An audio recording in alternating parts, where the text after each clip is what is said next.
mga anyo, uri at halimbawa ng panitikan kung saan inaasahan natin na may lalakad natin ang kahalagaan at ang iyan, mga uri at sariling panitikan ng lahi at mga influensya nito sa atin. Ngunit bago tayo magsimula o dumako sa ating talakayan, tayo po muna ay magkakaroon ng konting kasayahan. Natawag natin na icebreaker o merong binaak. Ngayon po, iniimbitahan ko po ang ating mga grupo, si Neil, Ninyo at Ian, para po gabayan tayo sa ating mga gagawin.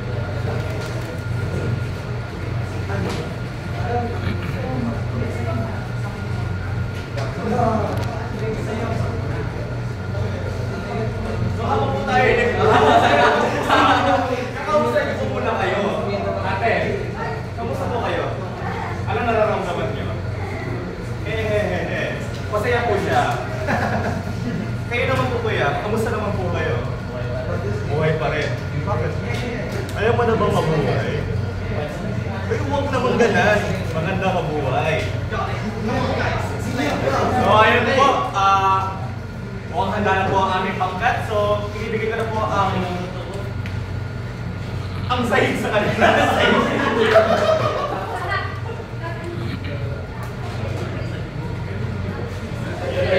So, mag-English muna ako. Okay, so before the presentation starts, bago magsimula ang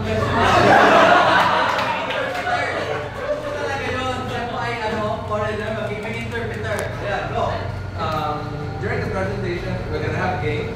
And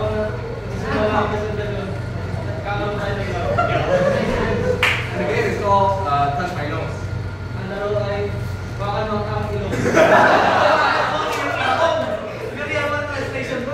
So, one of us presenters will touch our nose at any given time, and one of you guys, every one of you have to do it as well.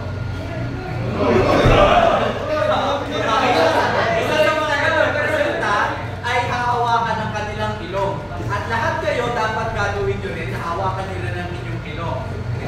And the last one who doesn't will get the punishment. So, ang Akawali lang hindi makahawak ng kanyang ilong sa iyo magkakaroon ng punta. Okay. So, malinaw ba mga kapatid? Mga kaklase. Ayan. Halimbawa. O yun. Mga humawak. O, pero hindi yung mga humawak. Mga hindi humawak. Ay, may multa. May minus. Kumbaga, Kumagayin po kayo. kumbaga, ituro nyo kung sino yung hindi naghawak. Okay, ito yung magbabase ng bonus points natin. Ano, kung gaano nga ba tayo pagaling sa paggamit ng Pilipino. Okay, so next. Ito ay translation. Bakit hindi ko pala natin? Ano? Sige, ito ay translation. Ita-translate natin, number 1. Sino pwede magbasa? Ako na nga. Bukod sa bintana, ano pa ang ibang salita nito? Oh. Ang group na makakasagot may plus points. Ano ang iba pang salita sa bintana? Tagalog ha, Pilipino yan. Oh, dali, may plus points ang buong grupo. Sige. Oh, next question. Anong sagot? Ano sagot? Oh, wala na ba? Wala na sasagot. Suko na ba? Suko na. Oh, ang sagot ay gulungawan or lumawan. Sabihin mo sa'yo, bintana or bintana. Saan ka tutungaw? Saan ka titigil sa labas? Number 2, anong Tagalog nito? Ano ang Tagalog ng shorts? Ayun, magkaroon na salwan. Salwan, okay, tama. Anong group ka? Group 3. O, lahat ng group 3. Mas wala. Kaya nga, ano, tingnan nyo kasi yung nataas. Number 3. Ay, ito. Baba. Ano ang Tagalog ng wallet? Ulit. Isa pa. Ready? 1, 2, 3. Tingin kayo. Kaya ka, tingin. Bintana. Uli! Mali. Bintana.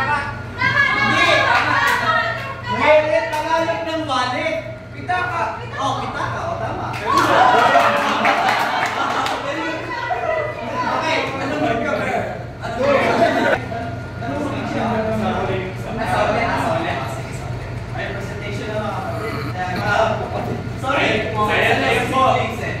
Sana po ay natuwa po kayo sa aming munting palaro na hinatid po sa inyo. Ngayon po, dumama na po tayo sa ating talakayan. Para po sa pinakaunang magtatalakay sa atin, hindi ko na po si Lance.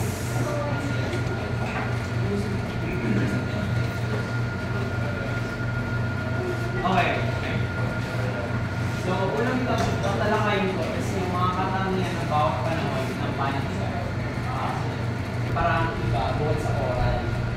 Pinapasa lamang nila ang kanilang panitikan mula sa kanilang mga salita. Pangalawa, ang tema ng mga panitikan ito, sinasalita nila ay sumasalamin ng buhay at kultura nila, which is yung bago sa rutina ng mga siya. At pangatlo ay walang formal na panulat. So wala silang sinusulatan, wala silang panulat. Yan, again, related, yung third point sa first point, napasalita lamang yung paraan. Alam naman natin lahat na ang Kristiyanismo ay napalaganan sa mga. Kaya, dahil ito yung name na napalaganap nila, so ito rin yung naging tema sa kabuuan. Pangalawa is pananakot propaganda. Minsan, yung panitikan nila is ginamit nila para magpalaganap ng kanilang paniniwala, mga influensya. Ano nga ba ang takdang tuluyan o prosa? Masasabi natin na ito ay simple. Gumagamit ng struktura o paraan ng pananalita o pagsulat na naka-sentence. Ano ba yun? Naka-isang pangungusap. Baga, siya ay guwapo. Yun. Ako ay mataba. Hindi tayo gumagamit ng mga matatalimhagang salita, ng mga may sukat, at hindi tayo gumagamit ng mga